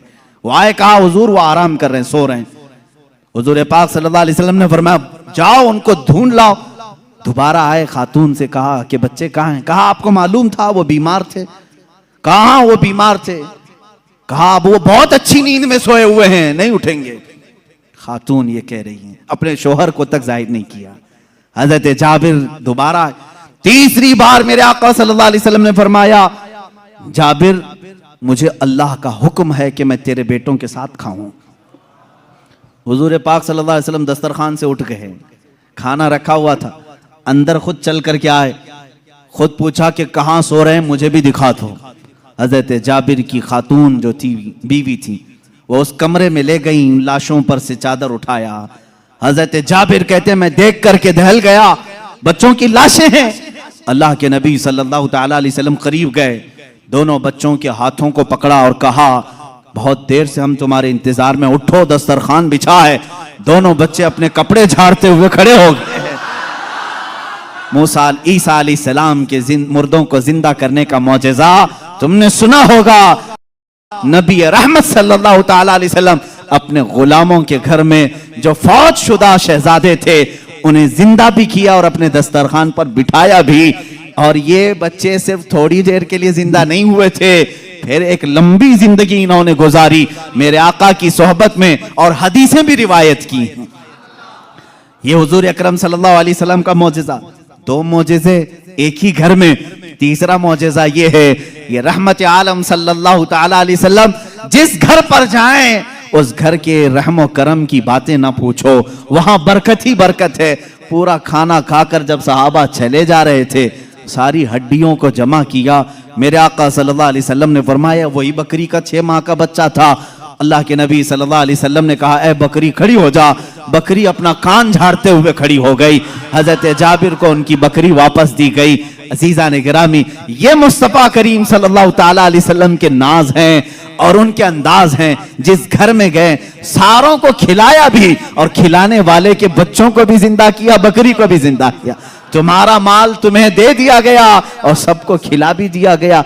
रिस्क में वुसअत व बरकत के 1-2 नहीं बेशुमार मौजज़े हैं अल्लाह के नबी सल्लल्लाहु ताला अलैहि वसल्लम के। मेरे अजीजों, इनके अलावा जो मौजज़ात बड़े हैं, जिसको शक्कुल कमर का मौजज़ा कहा गया है और रद्दे शम्स का मौजज़ा कहा गया है। शक्कुल कमर चांद के टुकड़े कर देना, रद्दे शम्स सूरज को फेर देना, ये बड़े मौजज़ात में से है जिनके तज़किरे अहादीस की किताबों में है और सही अहादीस में मौजूद है। मक्का मुकर्रमा में भी जादूगर थे, लोग जादू समझते थे, उस वक्त अल्लाह के नबी सल्लल्लाहु ताला अलैहि वसल्लम से कई लोगों ने जिन जिन मौजिज़ात का सवाल किया, हुजूर पाक ने वो उन्हें करके दिखाया, करके दिखाया। एक अराबी शख्स, एक देहाती आया और उसने कहा, ऐ मोहम्मद अरबी सल्लल्लाहु ताला अलैहि वसल्लम, मैं आपको अल्लाह का रसूल कैसे मान लूं? मेरी अकल है, आप किसी उस्ताद के पास नहीं गए, मैंने कभी आपके मुतालिक सुना नहीं कि कोई उस्ताद आपको पढ़ाया, फिर भी आपके जुबान से जो अल्फाज निकलते हैं वो कमाल के हैं। बहरहाल मैं आपको अल्लाह का रसूल कैसे तस्लीम करूं? हुजूर पाक सल्लल्लाहु ताला अलैहि वसल्लम ने उससे पूछा कि क्या मैं तुझे ये सामने वाले दरख्त से कहलवा दूं कि मैं अल्लाह का रसूल हूं, तू मान लेगा? उसने कहा हाँ मान लूंगा, दरख्त भला बात भी कर सकता है। हुजूर पाक सल्लल्लाहु अलैहि वसल्लम ने फरमाया, जा उस दरख्त से कह दे अल्लाह के रसूल बुला रहे हैं। हुजूर ने नहीं बुलाया, उस देहाती से कहा, ये बात तवज्जो चाहता हूं, इस नुक्ते को समझो। हुजूर हुक्म दे दरख्त आ जाना चाहिए ना। हुजूर ने फरमाया उस देहाती से जो देखने आया था, जा तू खुद बोल कि अल्लाह के रसूल बुला रहे हैं। वो गया देहाती, दरख्त को मुखातिब करके कहा, ऐ दरख्त तुझे अल्लाह के रसूल बुला रहे। हदीस पाक में वो दरख्त अपने जड़ों समेत बाहर आया, काफी बड़ा दरख्त है, और झूमते हुए जैसे पिंडलियों पर इंसान चलता है, बारगाह मुस्तफा में आया और ऐसे झुका जैसे इंसान रुकू में झुकता है। और उसके बाद उस दरख्त से आवाज आने लगी, अशहदु अन्नका रसूलुल्लाह, गवाही देता हूं कि आप अल्लाह के रसूल हैं। अल्लाह के नबी सल्लल्लाहु अलैहि वसल्लम ने फरमाया, दरख्त तो अपने मकाम पर वापस चला जा। वो दरख्त फिर वहीं चला गया जहां था वहीं। आज भी मक्का मुकर्रमा में उस दरख्त की जगह पर एक मस्जिद बनाई गई है। ये तुर्कियों की बदौलत बनी थी, वहाबियों की बदौलत नहीं। उस मस्जिद को मस्जिद शजरा कहते हैं, दरख्त वाली मस्जिद। उस देहाती ने बाद में कहा, ऐ अल्लाह के रसूल, जब दरख्त आपको अल्लाह का रसूल मानते हैं और सजदा करते हैं, उनसे ज्यादा हक तो इंसानों का है। मैं सजदा करूं आपको, मैं अल्लाह का रसूल मानूं? अल्लाह के नबी ने फरमाया, अल्लाह ने अपने अलावा किसी और के लिए सजदा हलाल नहीं किया, सजदा सिर्फ अल्लाह का होगा। हाँ, उसने कलमा तैयबा पढ़ा और ईमान लाया। मैं यहां बताना चाहता हूं, मौजज़ा वो है, रसूल जो कह दे वो हो जाए। लेकिन यहां तो रसूल ने दरख्त को नहीं कहा, इस देहाती ने जाकर कहा, वो भी अभी ईमान नहीं लाया था, ईमान लाने से पहले जाकर कहा, ऐ दरख्त तुझे रसूल बुला रहे हैं। पता चला रसूल का गुलाम जो होता है, रसूल से जिसकी निस्बत हो जाए, जिसका कनेक्शन मजबूत हो जाए, वो भी अगर मखलूकात को हुक्म दे दे तो उसके हुक्म की वो पाबंदी करते नजर आते हैं, उसके हुक्म की पाबंदी करते नजर आ। दरख्त से पूछते अगर तुम, ऐ दरख्त क्या तू एक देहाती की बात मानकर अपनी जमीन की जड़ों से निकल आया? ये देहाती भला है कौन, तू इसकी बात कैसे मान लिया? तो दरख्त तुम्हें अपने आलम अरवाह में गालिबन ये जवाब दे दे। वो कहेगा, नादान, तू ये ना देख कि वो देहाती मुझे बुलाने आया था, ये देख वो किसके हुक्म से आया था। जिसका हुक्म था उसके हुक्म पर मैं बजा लाने के लिए इस अमल को किया। अजीजा ने गिरामी वक़ार, ये दरख्तों के मौजज़े ये ऐसे नहीं हैं कि सिर्फ हम लोगों ने लिखे हैं। तारीख के औराक आज इस बात के शाहिद हैं कि मक्का के कुफार और मुशरिकीन भी इन मौजज़ात को देखते रहे। इन मौजज़ात को उन्होंने देखा, दरख्त का निकल करके आना, हिरन का बात करना हुजूर से, ऊंट का बात करना, भेड़िए का गुफ्तगू करना, ये मक्का वालों ने सुना भी है। फसी अरबी जुबान में एक भेड़िया गुफ्तगू कर रहा था मक्का में। एक आदमी ने, मक्के वाले ने देखा भेड़िया गुफ्तगू कर रहा है अरबी में, उसका शिकार इसने छीन लिया था। उसने कहा, अल्लाह ने जो मुझे रिस्क दिया तूने छीन लिया। इसने पलट करके कहा, क्या जानवर भी अरबी बोलते हैं? उस भेड़िए ने जवाब क्या दिया सुनी। उस भेड़िए का जवाब वो आशिक रसूल होगा। उसने कहा, ए नादान, जानवर का बात करना इतने ताज्जुब की बात नहीं, इससे बड़े ताज्जुब की बात तो यह है, अल्लाह का सबसे मुकद्दस रसूल मक्का में है और तू ईमान नहीं लाता। इससे बड़ा ताज्जुब यह है। इसी से समझ में आता है कि जानवर भी ये जानते हैं कि अल्लाह के रसूल सबसे आला व अफजल हैं, अशरफ और अक्लमल है। अजीजा ने गिरामी वक़ार, एक बार अबू जहल ने प्रोपेगेंडा फैलाया कि आओ देखते हैं मोहम्मद की बहुत सल्लल्लाहु ताला अलैहि वसल्लम, बहुत सारे लोग कायल हो गए, ये जो कुछ भी दिखाते हैं जमीनों पर दिखाते हैं। खत लिख करके यमन के एक बहुत मुअज़्ज़ज़ शख्स जिनको हबीब यमनी कहते हैं बुलाया। अबू जहल की अच्छी दोस्ती थी, तिजारत की साथीदारी रही होगी। हबीब यमनी को कहा हमारे यहाँ एक ऐसा शख्स निकला है जो ऐसे ऐसे दावे कर रहा है, आओ। उस हबीब ने कहा मैं तो अपनी आंखों से आकर के देखूंगा, अगर वो जादूगर है तो मैं समझ जाऊंगा कि वो कैसे जादू करता है, मुझे भी थोड़ा इल्म है। वो शख्स हबीब यमन से निकल करके मक्का आया।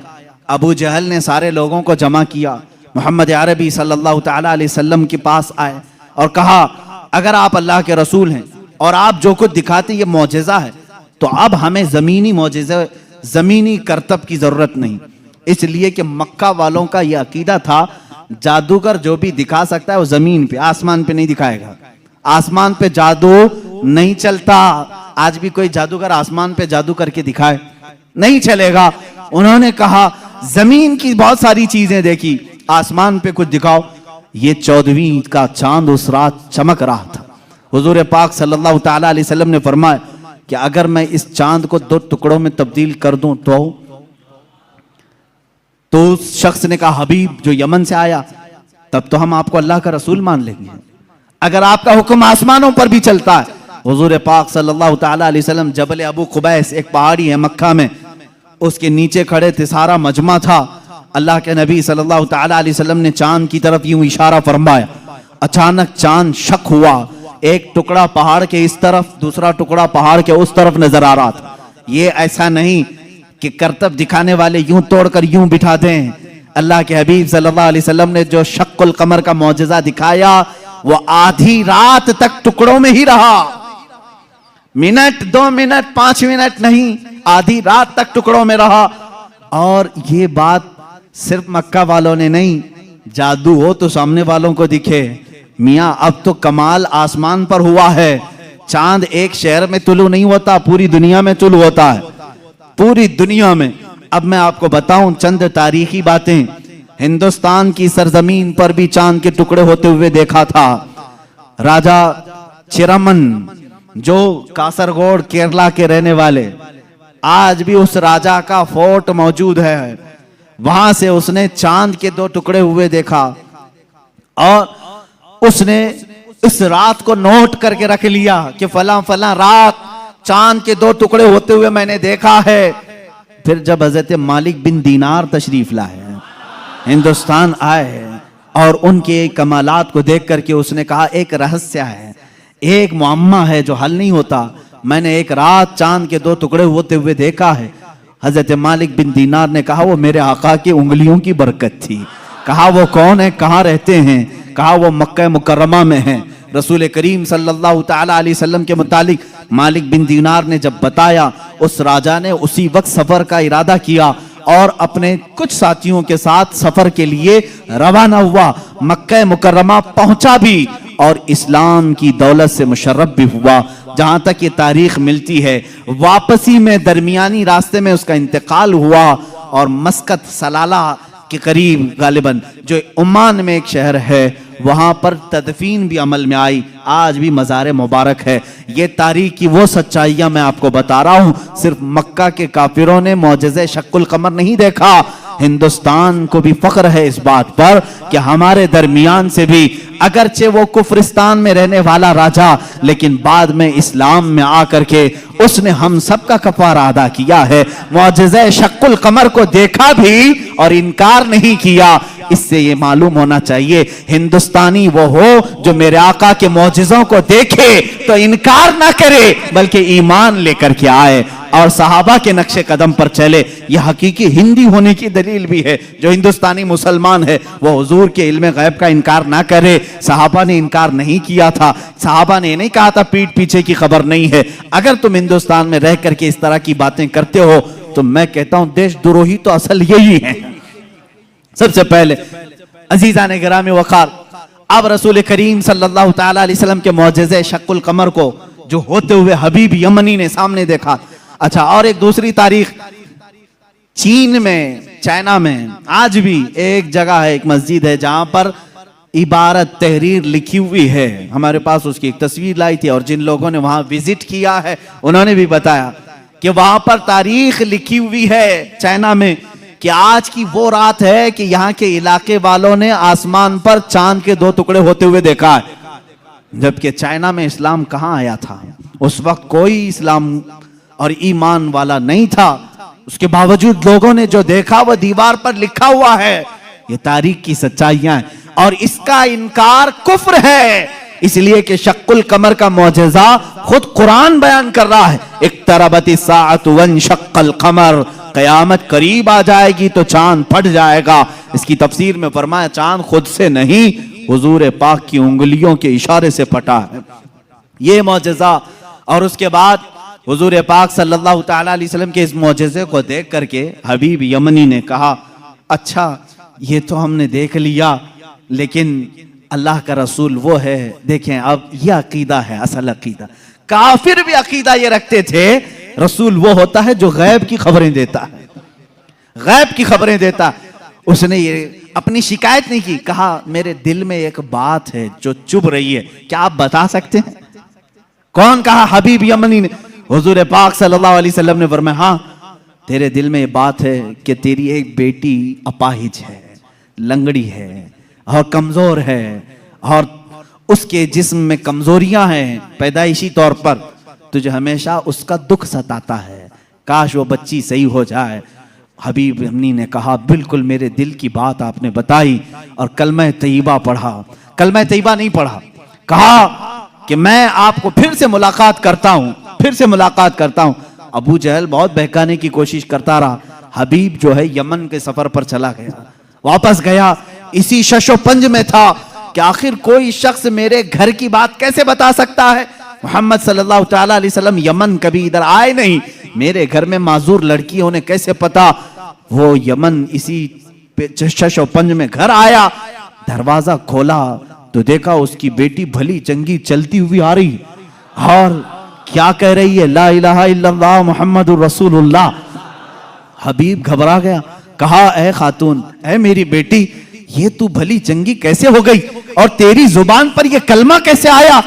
वो कहती है, आज से चंद रोज कबल मैं रात के वक्त आराम कर रही थी बिस्तर पर, दर्द शिद्दत का था, इसी असना में मैंने घर के दीवार पर, घर के दरवाजे से एक नूरानी शक्ल के बुजुर्ग को आते हुए देखा। कहा वो कैसे थे? कहा उनकी आंखें ऐसी थी गुलाबी रंगत वाले चेहरे के, जिनकी भवें मिली हुई थी, जुल्फें कंधों तक लटक रही थी, अमामे का शिमला इस तरह था, पूरा हुलिया मेरे आका का वो बताने लगी।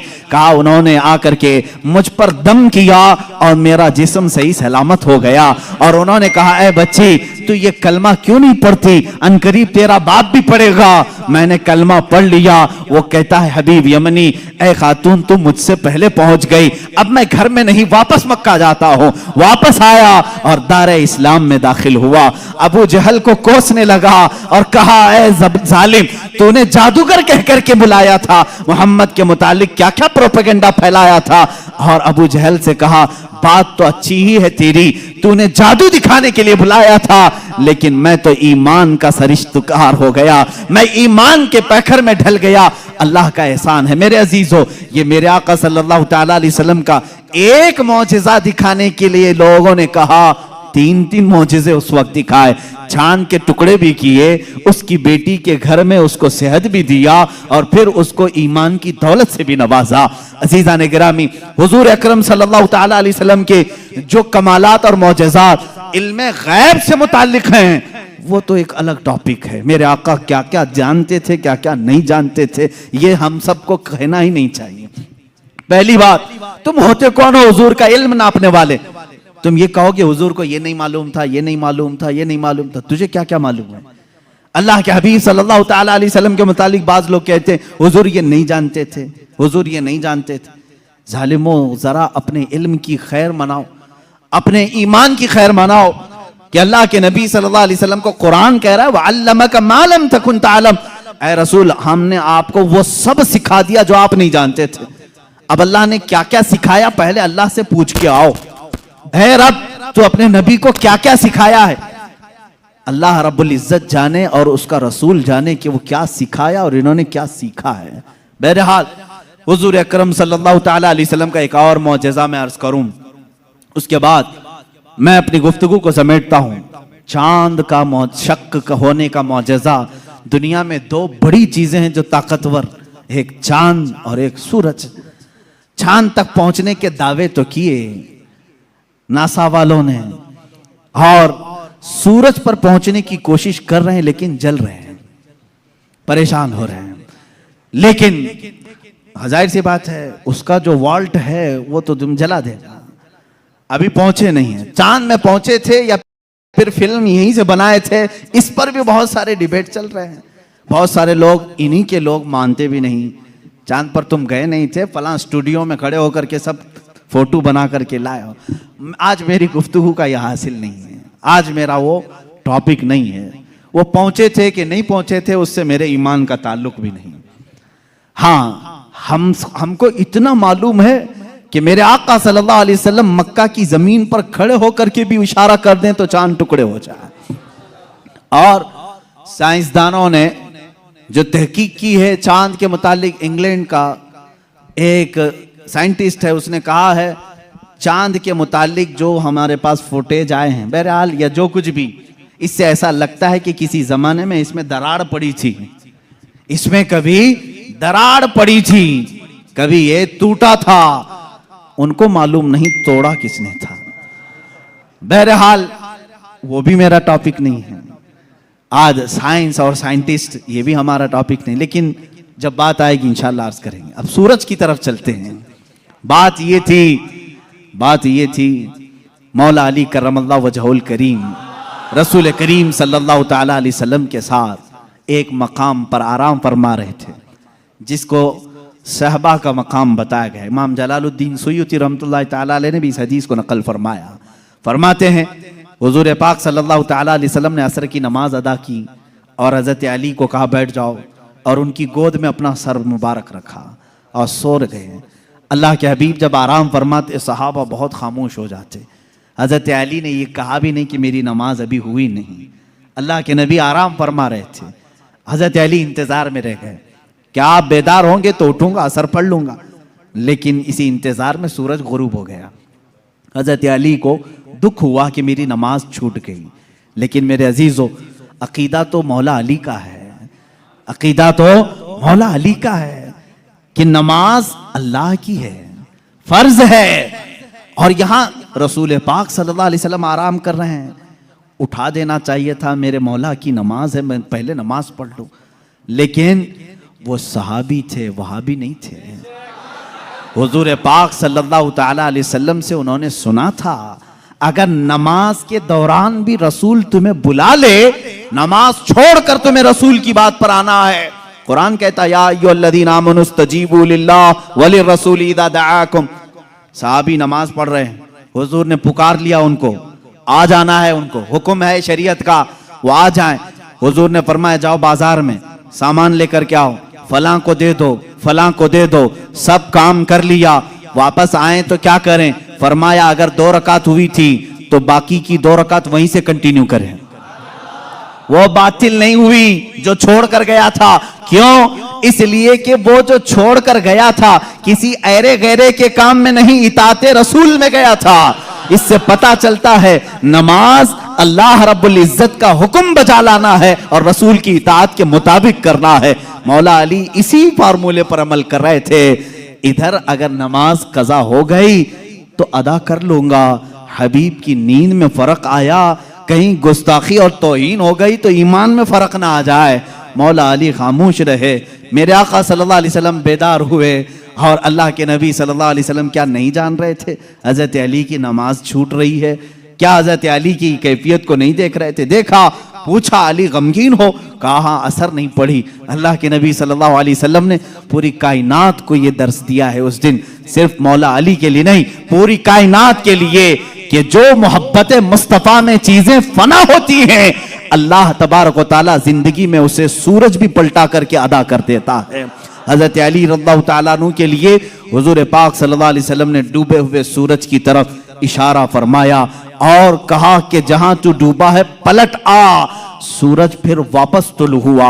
हजरत उम्मे सलमा रज़ियल्लाहु ताला अन्हा हुजूर की ज़ौजा हैं, फरमाती हैं हमने पहली मर्तबा सूरज को पश्चिम से फिर से निकलते हुए देखा, थोड़ी देर के लिए, ऐसा नहीं कि पूरा निकला। असर के मकाम पर जो पीला सूरज होता है वहीं तक आया। हजरत अली करमल्लाहु वजहुल करीम ने नमाज अदा की, सूरज फिर वापस फिर गुरूब हुआ, इतनी ही देर के लिए आया फिर पलट गया।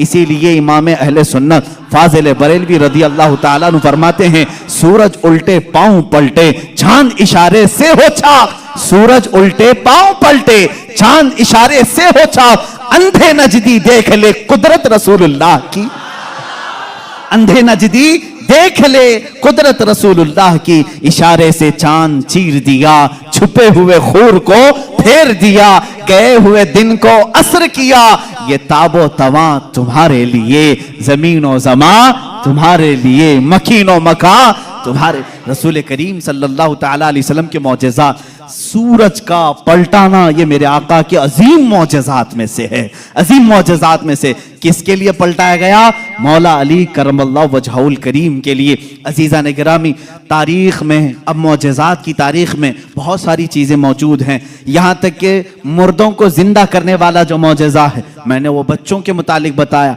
दूसरी हदीस है, हुजूर पाक सल्लल्लाहु ताला अलैहि वसल्लम खुद फरमाते हैं मैं हुजून मक्का के करीब जो जन्नतुल माला कब्रस्तान है वहां पर था, मैंने अल्लाह की बारगाह में अर्ज किया कि मौला मेरे माँ बाप किस हालत में है मुझे दिखा। हजरत बीबी आमिना और हजरत अब्दुल्लाह के मुतालिक ये खबीस आज अंगुश्त नुमाई करते हैं, उन्हें काफिर कहते हैं, उन्हें मुशरिक कहते हैं। सुनो हदीस पाक, यह हदीस साबित है। इमाम जलालुद्दीन सुयूती रहमतुल्लाह तआला अलैह ने अपनी किताब में लिखा है अत-ताज़ीम वल मिन्ना फी अन्ना अबवई रसूलिल्लाह सल्लल्लाहु अलैहि वसल्लम फिल जन्नह, किताब है उसमें हदीस भी है। फरमाते मेरे आका सल्लल्लाहु अलैहि वसल्लम मैंने अल्लाह से अर्ज की, अल्लाह ताला ने मेरी माँ आमिना, मेरे बाप अब्दुल्ला दोनों को मेरे सामने हाजिर किया। वो वफात पा चुके, सालों पहले वफात पाए, और उन दोनों को मेरे आका सल्लल्लाहु अलैहि वसल्लम के सामने हाजिर किया गया। हुजूर फरमाते हैं बीबी आमिना ने भी मेरा कलमा पढ़ा, हजरत अब्दुल्ला ने भी मेरा कलमा पढ़ा, और इसीलिए तो हम कहते हैं वो पाक हैं मेरे आका सल्लल्लाहु अलैहि वसल्लम, और पाकों से मुंतकिल होते हुए आए हैं। हुजूर अकरम सल्लल्लाहु ताला अलैहि वसल्लम के मुतालिक जो ये अकीदा रखेगा कि उनके आबा व अजदाद काफिर थे, तो मैं समझता हूँ दुनिया में उससे बड़ा बदबख्त कौन है, उससे बड़ा ऐसा हिरमा नसीब जो हुजूर पाक के आबा व अजदाद पर ताना जनी करता है। अजीज़ान गिरामी, हमें तो बरेली के इमाम ने यूं कहा है तेरी नस्ल पाक में है बच्चा बच्चा नूर का, तू है ऐने नूर, तेरा सब घराना नूर का। हुजूर से लेकर आदम अलैहिस्सलाम तक का जो घराना है वो सब घराना नूर का है, और नूर कुफ्र में नहीं जा सकता। अजीज़ान गिरामी वक़ाल, ये मौजज़ात का बाब था, जितना भी बयान करूं वो कम है। अल्लाह के हबीब सल्लल्लाहु ताला अलैहि वसल्लम को रब ताला ने बेशुमार मौजज़े दिए। आखिरी बात जो शुरू में मैंने कहा था, और मौजज़े उस मकाम के लोगों ने देखा, उस जमाने के लोगों ने देखा। मूसा अलैहिस्सलाम का मौजज़ा उनकी कौम ने देखा, ईसा अलैहिस्सलाम का मौजज़ा उनकी कौम ने देखा, सारे नबियों के मौजज़े उनके ज़माने की कौमें देखती रही। मोहम्मद अरबी सल्लल्लाहु ताला अलैहि वसल्लम को अल्लाह ने एक मौजज़ा ऐसा दिया जो हम भी देख सकते हैं, क़यामत तक देख सकते हैं, क़यामत तक देख सकते हैं, और वो मौजज़ा है अल्लाह की किताब कुरान मुक़द्दसा। ये रसूल करीम सल्लल्लाहु अलैहि वसल्लम का मौजज़ा है जो काफिरों के सीनों पर आज भी चैलेंज बन करके पुकार रही है। हिम्मत है तो लाओ इस तरह की एक किताब जिसमें अल्लाह रब्बुल इज्जत ने मौजज़ात के कमालात रखे हैं। बल्कि कुरान आज भी चैलेंज कर रहा है, ए अमेरिका, ए रूस के सुपर पावर, ए रशिया वालों, तुमने एटम बम बहुत बना लिए, मिसाइल पेट्रोल बहुत बना दिए, लाओ अल्लाह के कलाम के एक मिसल जिसको कुरान में मोतियों के तारों में जिस तरह बांधा गया है, जिसके इब्तिदा सूरह फातिहा से होती है, जिसकी खत्म नास पर होती है। अल्लाह ने पूरी किताब लाने के लिए तो चैलेंज किया ही था, बाद में कम किया गया और कहा गया पूरी किताब नहीं ला सकते, 10 सूरतें ला करके दिखा दो, 10 सूरतें इस तरह ला कर दिखा दो। 10 सूरे नहीं ला सके, फिर अल्लाह ने फरमाया चलो 10 आयतें ला के दिखा सको, है मेरे अजीजों, फख्र से कहो, ऐ मुसलमानों, आज भी जिंदा जावेद मौजज़ा रसूलुल्लाह का हमारे दरमियान मौजूद है। वो अल्लाह की किताब कुरान मुकद्दसा है। कोई अगर तुम्हारे हक्कानियत की दलील तुमसे पूछे, तुम्हारा मजहब हक है, क्या दलील है, उसके सामने कुरान पेश कर देना। कुरान 14 सदियों पहले आज के होने वाले वाकयात बयान कर रहा है। तेरे भी पास इसका कोई जवाब है तो ला करके दिखा दे, इसलिए कि रसूलुल्लाह का मौजज़ा है। दूसरा मेरी तरफ से चैलेंज है, सारे कंप्यूटर, सारे वेब, जितने भी इंटरनेट की दुनिया है, सारे हैकर जो इस जमाने में बड़ी बड़ी बैंकों को हैक करते हैं, सबसे मेरा चैलेंज है, आओ अल्लाह की किताब कुरान मुकद्दसा को हैक करके दिखाओ और एक आयत हैक करके दिखाओ, मैं मान लूंगा। एक ज़बर हैक करके दिखाओ। नहीं कर सकोगे, तुमने दुनिया के बड़े बड़े पार्लियामेंट का डाटा चुराया होगा, अल्लाह के कलाम का एक ज़बर नहीं चुरा सकते। ये मेरा चैलेंज है। हैकर सब जमा हो जाओ, अल्लाह की किताब को हैक करके दिखाओ। इंशाअल्लाह अज़ीज़ सुबह क़यामत तक नहीं कर सकोगे। मुझ जैसे करोड़ों लोगों को अल्लाह ने पैदा किया, जिनके सीनों में अल्लाह ने ये कुरान महफूज किया है। अजीज़ान गिरामी वक़ार, ये मेरे मुस्तफ़ा का जिंदा जावेद मौजज़ा है। इसको सीने से लगाओ, इसको पढ़ो भी, इस पर अमल भी करो। मौला हमें दुनिया में कुरान के साथ रखे और साहिब कुरान की मोहब्बत के साथ रखे। जब कब्र में जाएं तो मौला हमें कुरान के साथ कब्र में ले जाए और साहिब कुरान की ज़ियारत नसीब करे। जब हशर में मौला हमें उठाए तो कुरान के साथ उठाए और साहिब कुरान ताजदार मदीना की शफाअत नसीब फरमाए। व आखिर दावाना अनिल हम्दुलिल्लाहि रब्बिल आलमीन।